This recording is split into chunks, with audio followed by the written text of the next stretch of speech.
Yung mensahe mga kababayan ni Sara Duterte sa Pasko is not forgiving. Hindi daw siya makakapagpatawad.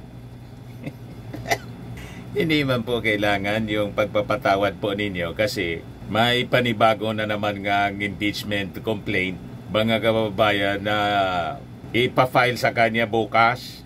So ito po, galing sa Makabayan Black. Sabi rito, Makabayan Black to endorse second impeachment complaint against Sara. Baka ito mga kababayan na second impeachment complaint na ipafile kay Sara Duterte. Baka itong galing sa inyo PL kasi pinaplansa na daw yung impeachment complaint versus BP Sara. Yung una po galing sa mga civil society groups, in-endorse ng Akbayan. Ngayon naman po, yung Makabayan, talagang tatambakan po ng kaso si Sara Duterte. But before ko mga kababayan ibigay sa inyo yung full story ng balitang yan, click subscribe muna dito sa ating YouTube channel. And hit the notification bell para lagi po kayong updated sa mga kaganapan dito sa ating bansa. Like and share na rin po ninyo ng ating video. At huwag na rin po ninyo na skip yung ating mga commercial ads para tuloy-tuloy lang ang pag-unlad ng Bagong Pilipinas. At itong ating programa mga kababayan, atid sa inyo nitong ating mga sponsors. Fairmax Framing and Lifting Cream. Pinapay po sa mga pulses in affected area. Mainam po ito sa mga pains at paninigas ng mga kaso-kasuan. Ito sa mukha naman yung application, anti-aging, Automax po siya. Ito ay Glow Zero mga kababayan. Whitening po siya. Made in South Korea. Ito naman po, Nengxia Red Mix Fruit Drink.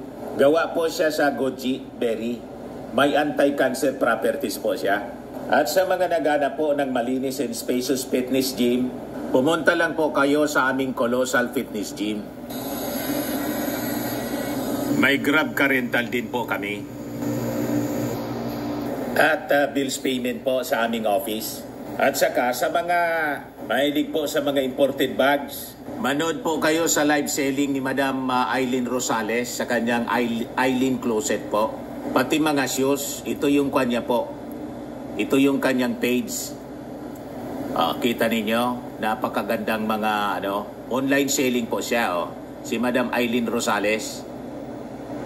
Cellphone number niya po, 773-798-7816. Balikan natin yung ating kwento. Pambira yung mensahe ni Sara Duterte po sa Pasko. Ayan talagang masamang halimbawa para sa ating mga kabataan. Hindi po talaga ako magpapatawad. May gano'n. Pagkakita ko ng ganyang public official, talagang kailangan nang i-impeach si Sara Duterte. Masama ang pag-uugali talaga po. Masamang halimbawa para sa ating mga mamamayang Pilipino, lalo na sa mga kabataan. Tapos yung mga followers niya, humagalpak pa ng tawa dahil sa mensahe ni Sara Duterte. Talagang pare-pareho po may saltik. Hindi normal yung pag-iisip. Punong-puno ng kasamaan, mga kababayan, yung kanilang puso. Saan ka nakakitang minsaheng ganon? Ayan Vice President Sara Duterte sent a stern message to her critics, stating she would neither forgive nor forget following the filing of an impeachment complaint against her in the House of Representatives. Talagang dapat pong tuluyan ng Kongreso na tanggalin si Sara Duterte kasi hindi siya bagay na humawak ng anumang public office. Kaya kung ma-impeach siya po, disqualified na siya kahit na magkagawad. Bawal na sa kanya. So sabi dito sa balita ng Impact Leadership, speaking at an event marking the office of the Vice President's anniversary celebration in Ifugao on Wednesday, December 3. Ngayong araw na to, Duterte reminded the audience that Christmas is a season for giving and loving. However, she clarified that she does not intend to extend forgiveness this Yuletide season. Kailangan pa niyang sabihin yun, mga kababayan. Isang kahihiyan, mga kababayan, si Sara Duterte sa Office of the Vice President.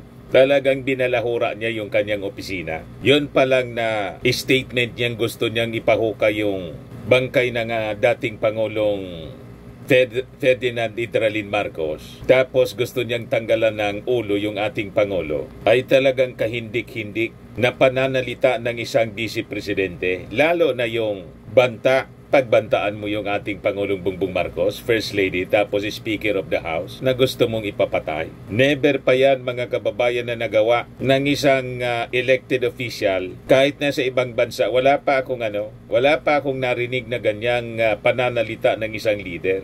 Other than yung mga terrorist Hamas, tapos Hezbollah, then yung leader ng Iran. Ganon ang mga pananalita laban sa mga Hudyo. Pero other than itong mga leaders ng Iran sa Hamas, wala na akong maalala nakapagsalita ng ganyan na isang leader. Sabi ni Sara Duterte, dahil ako ay Vice President, kailangan kong sabihin sa inyo na yan ang mensahe at diwa ng Pasko. Pero po ako, hindi po talaga ako magpapatawad. Tawanan naman po yung kanyang mga tagahanga. Masamang impluensya talaga po. Sabi ko sa inyo, yung pag-upo ng kanyang tatay at pinauso yung pagmumura, tingnan ninyo kung paano magmura ngayon sa social media yung kanyang mga followers. At yung ating mga kabataan ngayon po, kung magmura, talagang wagas po. Kasi nga po, may kasabihan tayo, kung ano yung ginagawa ng matatanda, kahit na mali sa mata ng bata ay tama. Akala ng mga kabataan, tama, acceptable. You see? She further noted that people deal with anger differently, niya, saying, meron sa ating mabilis magpatawad, meron sa ating matagal, at meron sa ating dinadala na sa hukay ang galit. Pag ganyan po ang isang leader na ang itinuturo mali, nadalahin hanggang sa hukay yung galit, talagang hindi po pwede. Dadalhin ang ating bansa sa peligro ng isang leader na ganyan ang pag-uugali, mga kababayan. Duterte's remark came amid heightened tensions following an impeachment complaint filed against her by civil society groups kahapon po. The complaint accuses her of amassing unexplained wealth, misusing government funds, and alleged involvement in extrajudicial killings of drug suspects. 24 pong articles of impeachment ang final pala ng civil society groups. Matindi po. At ngayon, yung latest na balita, bukas may magpa-file pa, mga kababayan. Ito yung balita ngayon, Makabayan Black to endorse second impeachment complaint against Sara, citing alleged corruption and misuse of confidential funds.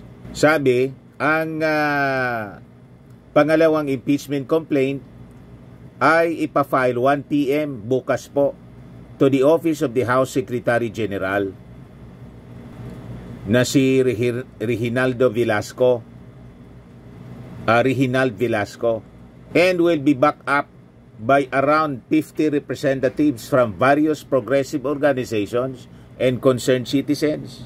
Simultaneously, bagong alyansang Makabayan-Bayan will hold a protest outside the Batasan Complex along Batasan Road in Barangay Batasan Hills, Quezon City. So sasabayan pa pala ng protesta. Iwan ko kung itong i-endorse nila kasama itong sa NUPL. Kasi sabi rito, yung NUPL, pinaplansa na rin po yung impeachment complaint against Sara Duterte. Tatambakan po talaga ng reklamo siya, ng kaso.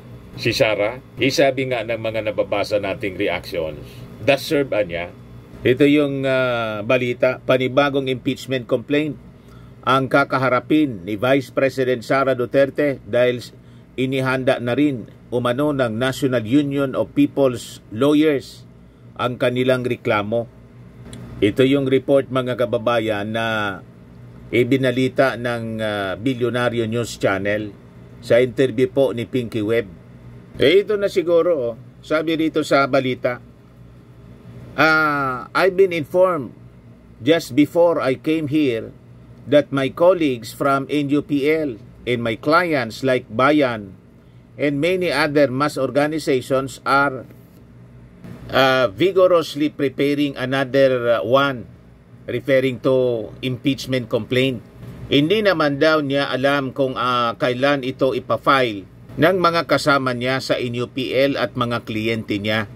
Ito yung sabi mga kababayan ni NUPL Chairperson Edri Olalia sa interview ni Pinky Web sa Bilyonaryo News Channel. Ayan po mga kababayan. So possibly, ito na yung ito yung ipa-file bukas ng hapon at 1 p.m. mga kababayan, yung galing sa Makabayan Black na endorse daw ng 50 organizations. So napakarami na mga kababayan sa ating mga kababayan ang talagang galit na galit sa mga ginawa ni Sara Duterte at gusto nila talaga tanggalin bilang Vice Presidente si Sara. O ngayon, sino naman niya Mr. Maravillas ang pwedeng kapalit ni Sara pag natanggal siya as Vice President? Bala na yung ating Pangulong Bongbong Marcos, siya yung magre-recommenda niyan mula sa mga senador at mga congressmen. Tingin ninyo sino ang dapat umupong Vice Presidente? Malamang niya Mr. Maravillas, yung kinakagalit na political personality ni Sara Duterte ay siyang papalit talaga sa kanya. Huwag na nating pangalanan mga kababayan. Yung pinag-iinitan masyado ni Sara Duterte, hindi man siya inaano pero pinag-iinitan niya talaga. Pati ng kanyang mga minions po, target lagi sa mga black propaganda. Malamang yan ang umupo. Yan kasi.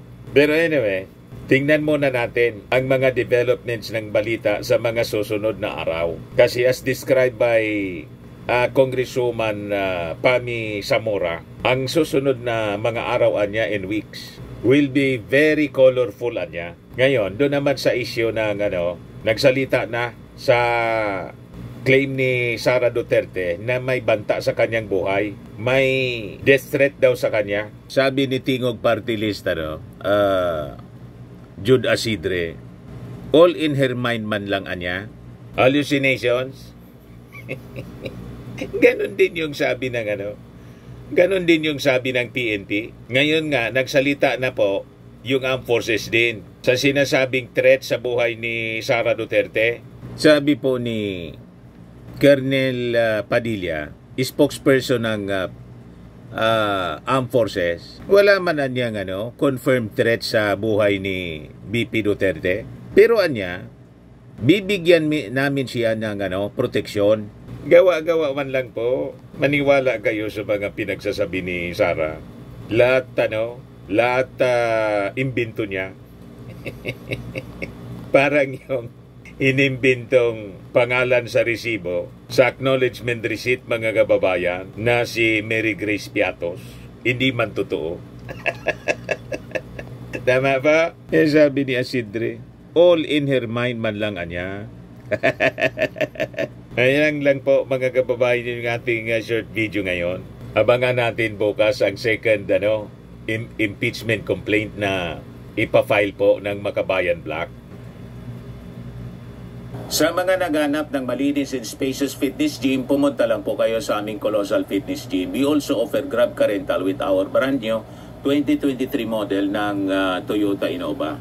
We also accept booking for those who are planning to travel via PAL, Cebu Pacific, and other airline companies, local and international, and bills payment for Meralco Bills, PLDT, Aleco Bills, etc. Ang Colossal Fitness Gym is located at 3rd floor Security Bank Building, Landco Business Park, Legazpi City, Albay. For inquiries, look for Chilon Maravillas. Contact number 0966-802-0949. Yan yung aming Innova. Lagi na pong matao sa amin. Pati mga foreigners po, tingnan ninyo. Mga British tourists sila. Ang lalaki ng katawan na, mga kababayan, nag-gym sa amin. Ito naman po, Indian National. Ito mga mga European sila.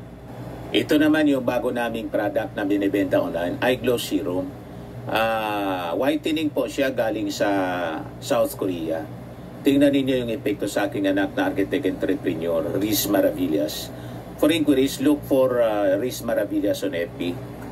Ito naman po, Firmax Framing and Lifting Cream. Pinapahid po ito sa mga pulses and affected area. Mainam po ito sa mga pains at paninigas na mga kaso-kasuan. Ito po, Automax Radiant Serum. Sa mukha naman yung application. Anti-aging po siya. You will look 10 years younger than your age. Sa mga cancer patients naman po, baka lang gusto niyo itong itry. Nengxia Red Mix Fruit Drink. Hindi man po siya gamot, food supplement siya. Kaya lang, gawa siya mga kababayan sa goji berry. Yung goji berry may anti-cancer properties. Yung mga inquiries ninyo, dumiretso na lang kayo sa aming messenger sa Facebook para masagot namin agad. Ayos po. Ako po si Dante Maravillas. Bye-bye. God bless.